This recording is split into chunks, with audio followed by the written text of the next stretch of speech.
I'm Sergi, and this is my wife Olga, and today we would like to share some of the things we've experienced in our short married life. Some of you may have heard our story, but we would like to document this anyway, so it stays fresh in our memory for years to come. Hopefully this will encourage some of you too. We were married in June 2006. Life couldn't have been more perfect. We were young, very much in love, and with the whole future ahead of us. We both had really great jobs that we enjoyed, and a few short months after we were married, we found out that we were expecting a baby. And as soon as we found out that it was a girl, I was so excited that it was a girl. We immediately gave her the name Ariana Joy, because even though she wasn't born yet, she brought so much joy into our family. We were typical first-time parents. We bought so much baby stuff without even waiting for the baby shower. We were just too excited and couldn't help ourselves. We just imagined our future with our daughter when she would be part of our family, and we were so happy. On May 19th, I was supposed to work that night. I was working as an RN in the hospital at night, and that morning I remember that I was feeling a lot of abdominal pain, but it was not that bad. It was definitely bearable. But I just remember that I was uncomfortable all day. I decided to go to work anyway. I went to work, got my assignment, got a report. But by that time, the pain was just getting worse and worse. And I was starting to get really worried. So the nurses that I worked with were really great, and they took my patients. They told me to go home, take care of myself. Sergi and I called the doctor, and he told us to go to the hospital and get myself checked out, make sure the baby was okay. I was 7 months pregnant at the time, so I just assumed that it was Braxton Hicks contractions. I mean, I didn't know any better. I had never been pregnant before. And it was intermittent abdominal pain that kept getting more and more intense every time. So obviously that's what I assumed. As soon as Olga came home from work, I jumped in the car with her and we went to the hospital. I've never seen anyone experience so much pain as she did on that way to the hospital. I was driving so fast, and even later I found out that my brake discs got overheated because of so much braking and speeding and braking. I just wanted to get there as fast as we could. Yeah, by the time that Sergi joined me and we were driving to the hospital, the pain was extremely severe. I've never experienced anything like that in my life. And I was just so scared about the baby. And I remember I was just yelling and screaming and telling Sergi, we have to pray. And I was praying, God, please save our baby. By the time we got to the hospital, the pain had subsided. We got checked in to triage. The nurses checked me out, put an IV in me, and called the doctor. I was fine at that point. The pain had passed. But by the time the doctor came in, the pain had come again. And this time it was just as bad. And I remember he kept telling me, tell me where your pain is. And I kept telling him that it was just everywhere in my abdomen. And he was just telling me to try to pinpoint where exactly it was. And I couldn't, because it was everywhere. And I just did not know what to do with myself. I was in so much pain. So he gave me some pain medicine and admitted me overnight to the hospital. The next 2 days passed in a blur. I was constantly just in pain. That's all I remember. I was like barely conscious. And I was, on the monitor, and I just remember the monitor was extremely uncomfortable because it kept pressing on my belly where it hurt so much. The good thing was that the baby was perfectly fine. She was not in any distress, and I was not having contractions. They checked me on the monitor, the nurses checked me. I was not having any contractions. I was not in any labor at all. But the pain was just getting worse and worse. They did so many tests. I don't even know. It was, like I said, went by in such a blur. I don't even remember half of it. All I remember is being in so much pain. I wanted to crawl up the wall. And I kept asking them about the baby, making sure she was okay. And then At this point, they had so many doctors consulting on me. The surgeon came to see me. They checked my kidneys, they checked to make sure if it was my gallbladder, my appendix, even my heart. They checked everything. They did so much lab work on me, and everything came back normal. Mm-hmm. And I was not known a lot about medical things. I would see her in so much pain, and I didn't know exactly what was going on, and I just kind of trusted the doctors. Hey, they're doing everything trying to find out what's going on, but I've never seen you in so much pain, and I couldn't do anything about it. I kept praying that the pain would go away, and it was just getting worse and worse. 2 days later, they still hadn't figured out what was wrong with me, so they decided to take me into surgery, open me up, and see what was going on.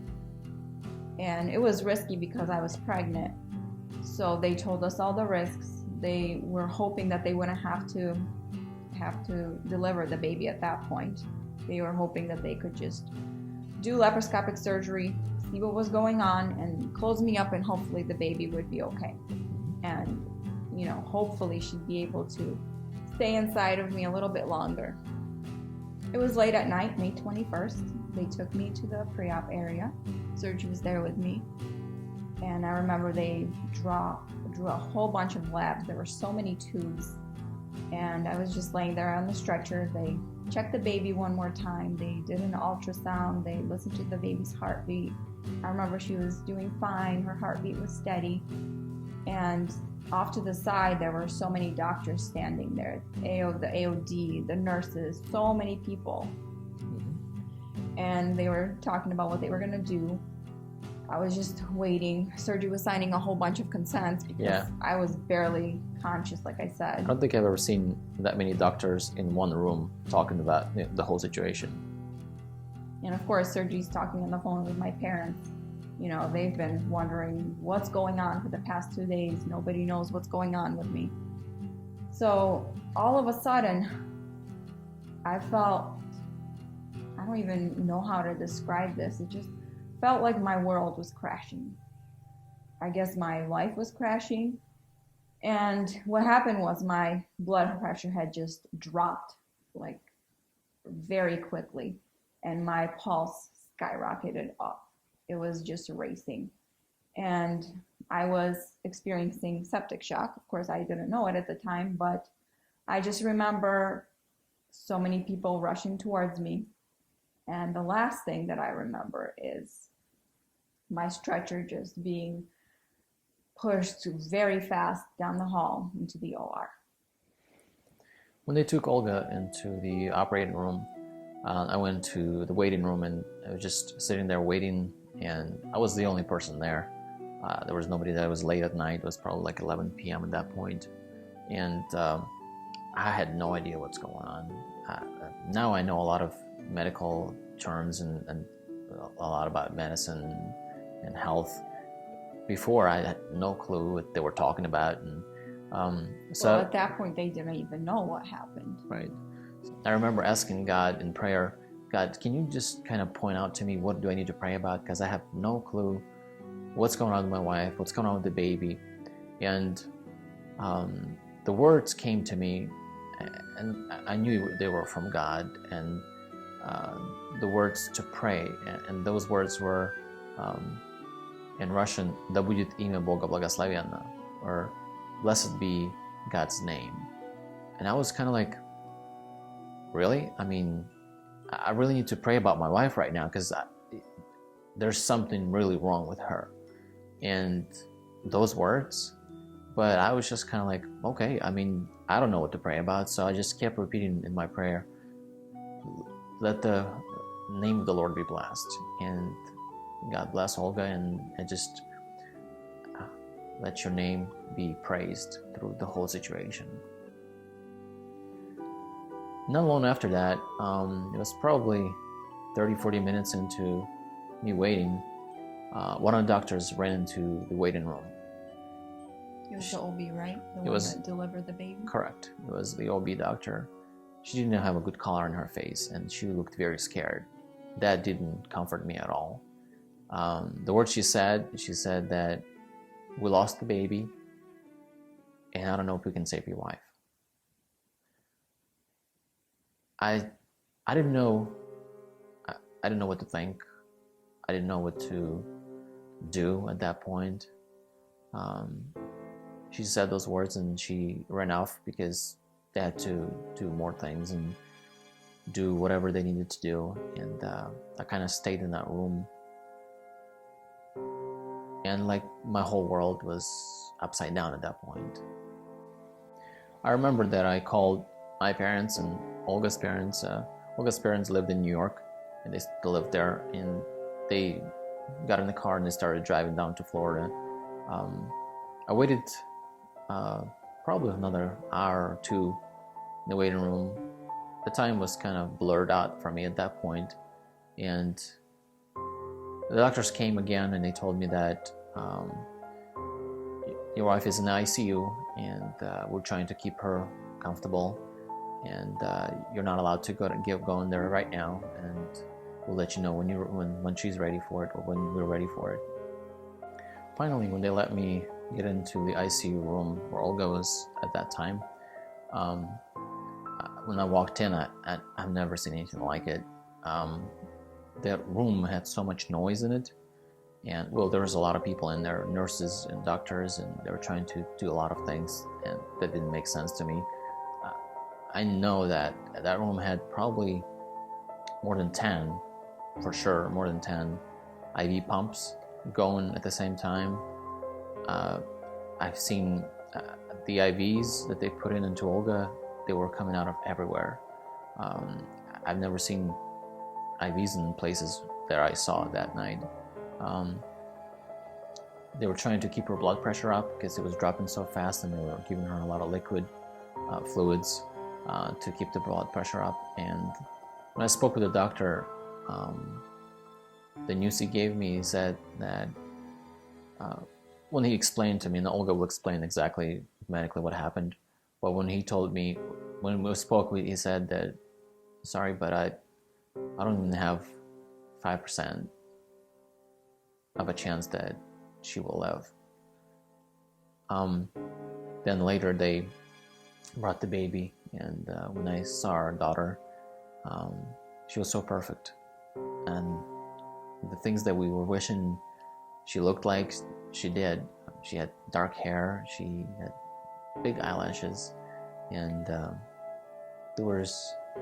she looked so perfect, and it was kind of like nothing wrong with her, but she was gone. What had happened to me is that I had something called midgut volvulus, or it's also called malrotation of the bowel. And what it is that my intestines had twisted around an artery, cutting off all blood supply. And because the intestines weren't getting blood supply for that amount of time, I mean at least 2 days that I was in the hospital, they weren't getting blood supply, so they had become necrotic or dead. I mean, that's what happens when any kind of tissue doesn't get blood supply. When they opened me up, the doctors later told me that all of my intestines were completely black. So they said that at that point they would have had to cut them all out, but a person cannot live without intestines. Yeah, there was no transplant available for intestines. So when they opened Olga up and they saw the dead intestine inside of her, they reversed it and they kind of put it all back in place and temporarily closed her up and put her in the ICU. What they were hoping for is maybe by some miracle, some of that dead tissue will start coming back to life. I mean, there wasn't a point in cutting out all of the intestines because I couldn't have survived without intestines. And I remember that we've put a call out to everybody we knew to start praying for Olga. In maybe if there was a miracle and some of that intestine will come back to life, then they'll have something to work with. And what happened is that first week in the hospital, Olga had 5 surgeries. They were very long, every one of them. And what they saw when they came back the next night, that some of the intestines started looking more pinkish, and they were very hopeful that, hey, it's a good sign. So they would cut out the parts that were totally gone and black, and piece together and leave the parts that were possibly would come back to life. So that's what they were doing all week long. They would go back in and cut out the bad parts and sew up the good parts. So in the end, Olga was left with a quarter of her small intestines and half of the colon, or large intestine. She was in ICU for about 32 days, and then a couple of weeks after that in the normal room, because of all the infection that she got from the dead tissue inside of her. When I finally came to, I kept asking everybody about the baby. And I was asking, how is the baby? Where's the baby? And nobody would tell me what was going on. But deep inside, I already knew that she was gone. And I asked everybody what happened to me, and Sergey explained it to me. And at that point, I was just recuperating, trying to get, back to life, because the infection was so severe that my whole body had been shutting down. Mm-hmm. Yeah, different organs were acting up, and they were trying to, day after day, trying to, take a day at a time and trying to save her for another day. So, and when we were afraid to tell Olga about the baby, because we wanted her to kind of, be excited about life. It would be another bad news for her to take in. Later on, we did, and we brought the baby in, and that was a very hard moment to be able, trying to encourage Olga to life, and but hold the baby that was gone. One of the hard things was actually going and doing the funeral for our daughter while Olga was still in the ICU. I don't think I've experienced anything harder in life, knowing that we're having a funeral for our daughter here, and I don't know if we're gonna have another one soon. But because we had to do it, and we went through with it. And I remember I was sitting at in the funeral home, and I had so many thoughts in my mind, and one of the thoughts that kept coming to me is,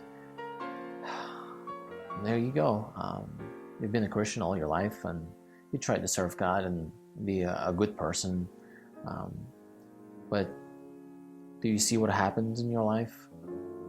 It's kind of like, was it worth it that you try to live a good life? And I mean, it's obvious that I'm not perfect, but at that time I felt like, do I deserve all of this? And when I was sitting there in that room at the funeral home, these thoughts just kept coming at me, and it was so depressing, because just to think about all of that. And I remember that God kind of was holding me through the whole situation, and the thoughts from God came into my mind at that point, and I kept just repeating. I remember I was even repeating it in quietly to myself, that Lord gives and takes away, blessed be His name. And I just kept repeating that over and over again, trying to just keep my mind off of all the dark stuff that was coming to me, and that I had to think about at that point. So June 2007, we celebrated my 21st birthday, Sergey's 26th birthday, and our first year anniversary in the ICU. Mm-hmm. That's definitely not how you picture your first year of marriage. So while in ICU, they had to put Olga on a ventilator. It's a machine that does the breathing for you. And she was intubated first, and then they had to give her a trach and give her oxygen. And there was a point when when Olga's lungs were failing and could not, the oxygen they were giving her 100% oxygen, and the oxygen in her blood would show 90, 89. At that point, they decided to give her some paralytics and completely shut down her body so that she wouldn't use any energy, and to try to restore her back up from the beginning with the ventilator, with all the IVs and all the things that they were doing to keep her alive at that point. I just remember being in the ICU, and of course I was under so much medication. I was just struggling to survive, and so many times I would feel like my life was about to come to an end. And I was really scared, and I don't know why, but for some reason it was always so much worse at night. And I was still fighting such severe infection, so I was constantly having a fever. They were always pumping in so much fluids in me. They would surround me with ice around me, so I was always really hot from the fever, but I was just dripping wet from all that melting ice. And I would just keep having all these nightmares, and at night I just was so scared, and I would try to pray, but I couldn't even talk because I was trached, and I was just, I wasn't really conscious that much, but I just remember trying to pray, and I would pray, and I would just, in my mind, I would repeat all of those scriptures that I remember by memory, and I would just keep repeating it to myself, and I would just pray, and I would tell myself, I just have to last until morning, because then Sergey's gonna come and he's gonna pray with me. He would come in my room every morning, and he would read the Bible to me, and he would pray. And I don't think I was conscious at that point, but he would still do it every day. And I guess the nurses told him that she won't remember any of this, but I remember all of that. Mm-hmm. I remember my parents coming and standing at the foot of my bed, my mom and my dad, and they said, "Olishka, вы приехали." That means we came. And I just felt so safe and secure because I knew that my parents were there, my husband was there. I knew everybody was praying. And even though it was the hardest thing I've ever experienced,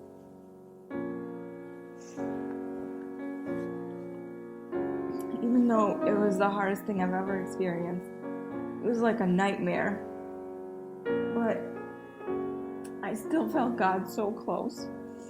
I felt that He just carried me through that time, because I know that I could never have done it on my own. I have lived through a nightmare like that, and throughout that whole time, I just felt Him near me, supporting me and giving me strength. And over time, throughout that month, we just saw miracle after miracle. And finally, I was, able to start breathing on my own. That was like a whole happy day. Mm-hmm. And then finally, they took me off the trach, and I remember calling my parents. My mom was working, and I remember I left her a voice message, and she said that she kept listening to it over and over again at work. And, I talked to my sister on the phone, and we were just so happy that I was finally getting better. Mm-hmm. And I had to learn to walk again. Yeah, at first they would sit Olga up, and they would make her dizzy just sitting, and they would train her to sit first, and then first time I think you made 3 steps, and she was so tired she had to lay down. And then the next day, it was just so weird, because I never could imagine that in such a short amount of time. Like, my muscles were so weak, I couldn't even walk. Mm-hmm. And then I remember, I think the next day I walked to the end of my room. Mm-hmm. And then I was just, yes, I'm gonna walk, I'm gonna get better. Mm-hmm. And I was walking around the nurse's station and just getting better one step at a time. I remember Olga's doctor, he said he gave her a name, Olga Kluchitz, but her middle name was Proceed, Olga Proceed, which is because she just wanted to get better so fast, and we would ask every day, what else can we do, and we just want to get out of here. We just want to get better. Yeah. Yeah. So they would tell me, okay, first we need to get you off the trach. So I would be like, okay, take me off the vent for half an hour. Let's try and see if I could last longer than half an hour. And I would just try so hard to breathe on my own, and then they get tired. And then they would tell me, okay, you have to be off of the antibiotics for this amount of time. And then my labs would come back and they weren't good. So I was just getting so frustrated. But they would tell me, well, you're going to have to go, on the regular floor first, and then you're going to go to rehab for a while. And I was like, no way, I cannot go to rehab. I need to go home. I need to be in my own environment. I kept just begging the doctors, please, I will do anything. Just let me go home. I don't want to go to rehab. I promise I will do anything you tell me to. I'll get better so much faster if I'm home. Mm-hmm. No, that's what happens when you're in the hospital for over a month. Yeah, you just want to get out of there. Yeah. Another thing that I remember is that when I was in the ICU, the GI doctor came to see me. And of course, they did so many tests on my abdomen. And they did so many different procedures. And my intestines had been completely necrotic, completely dead, black. So they didn't know if my intestines, even though I had some left, if they would even be able to absorb any nutrients, if I would be able to get any nutrition by eating. And for a long time, I didn't have any bowel sounds at all. The GI doctor would come in, he would put a stethoscope on my belly and just listen for a long time, and every time, no bowel sounds. Completely quiet, yeah. Just completely silent. So for a while, my intestines weren't working at all. And he told me that, well, you are not going to be able to eat. You're going to probably be on tube feeding for the rest of your life, or TPN. And you're not going to be able to live long on TPN because your liver is not going to be able to handle it. And as a 21-year-old, hearing this horrible life sentence, it was very depressing. It was scary. I didn't know what to think. But I did somehow, deep down inside, I kept saying, no, I am gonna eat. I'm gonna be fine. I just know it. So we were in the hospital until the end of July, and then I finally went home. Mm-hmm. Yeah. So they let her go home with the home health support, and she was at that point on 24 hours an IV at home. There was a nutrition IV, they call it TPN. So it would pump 24/7 to keep her get to nutrition, because she wouldn't eat, or she couldn't eat at that point. You could drink a little bit, but no food at that point at all. And that was the only thing that she was sustaining her life on, is TPN. So I was at home on TPN, and so I was on it for 24/7 at first, and then eventually I was on it only for like 12 hours, and then eventually they tapered it off throughout I don't remember how long I was on it. More than a year. More than a year, yeah. But they kept decreasing it. Like in 6 months, she just have it at night, not during the day, things like that. Yeah. So eventually they decreased it, and I was on TPN for a little more than a year, and then they stopped the TPN. Mm-hmm.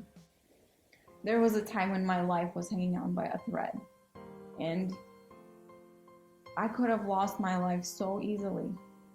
But God is a God of mercy, and He is an almighty God, because even though it doesn't make sense medically, I am alive today.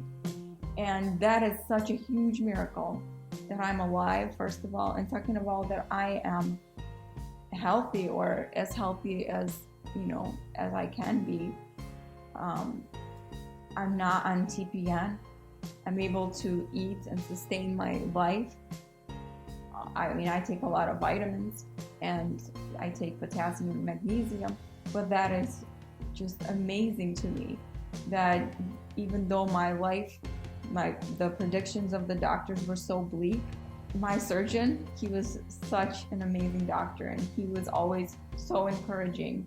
And even though the GI doctors, had such bleak predictions, he said, I've seen miracles, and I've seen, how the bowel can recuperate. And I just held on to that hope. And even though I had so many questions, wondering, why did this happen? How do we get through this? Why, I just had so many questions of why did this happen?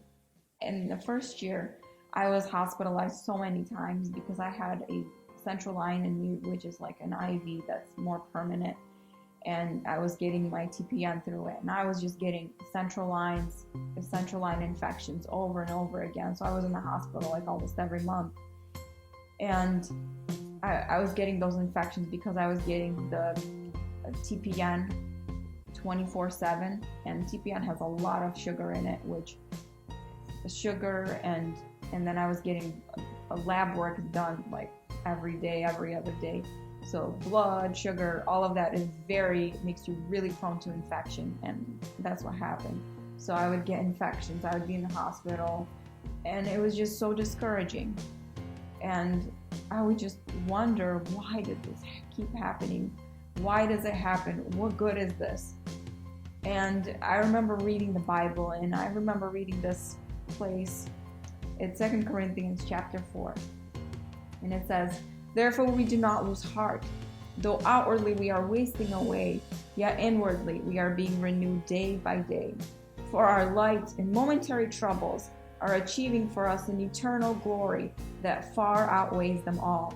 So we fix our eyes not on what is seen, but on what is unseen, since what is seen is temporary, but what is unseen is eternal." Throughout the years, these two verses have been such an encouragement for me.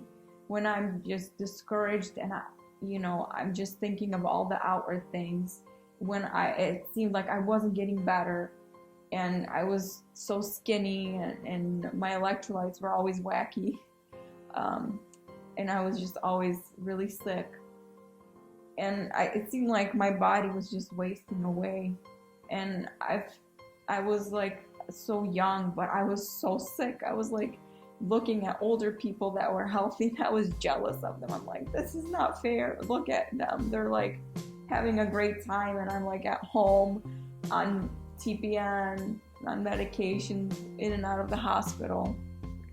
But when I see this, it's hard to believe that it's written here that our light and momentary troubles, they're not light and momentary, they're very difficult.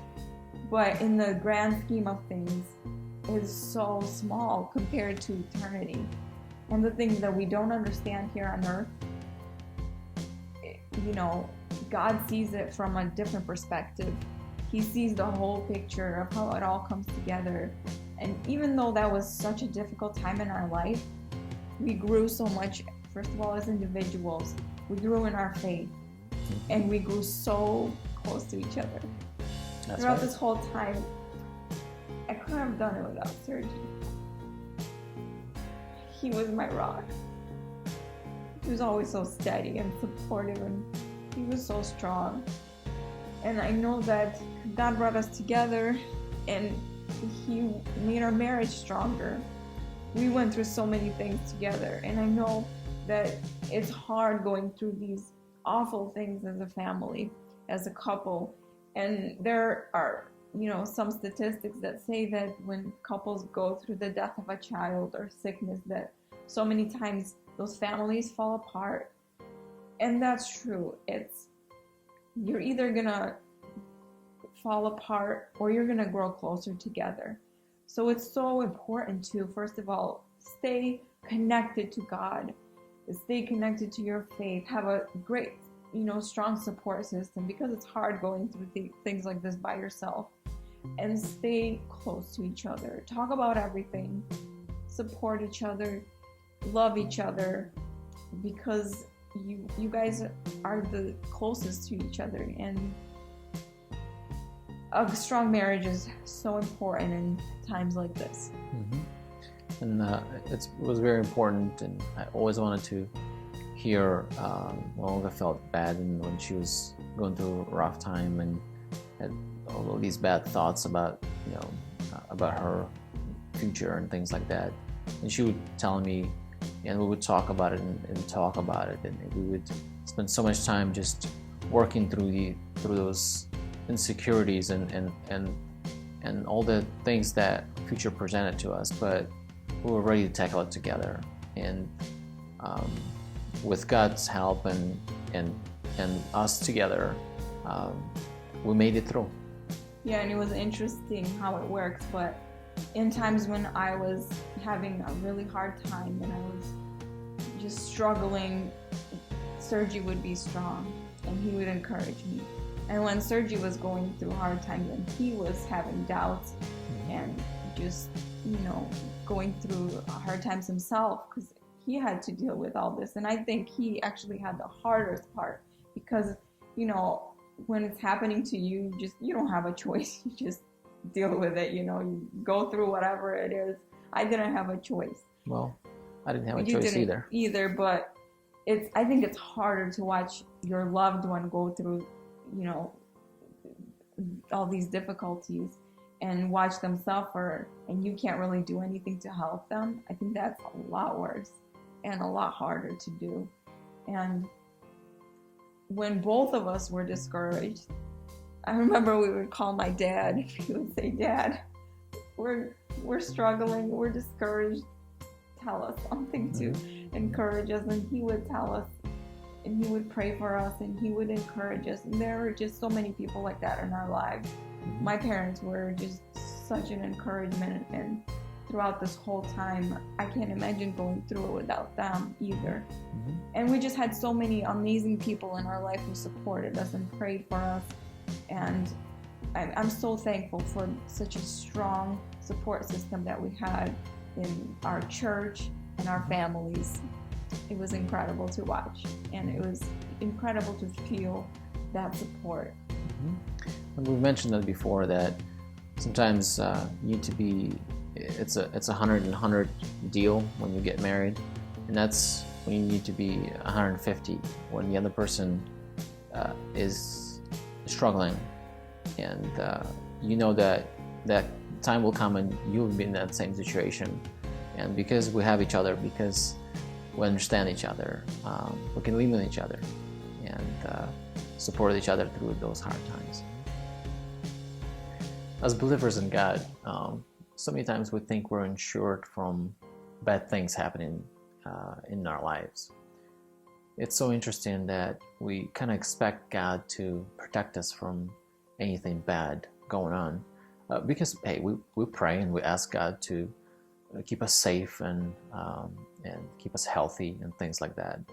But Bible doesn't say anywhere that we're insured from it. What it does say is that we have a huge assurance that God will be with us every step of the way, anything we go through. If you're going through hard times yourself, I want you to know that God is with you every step of the way.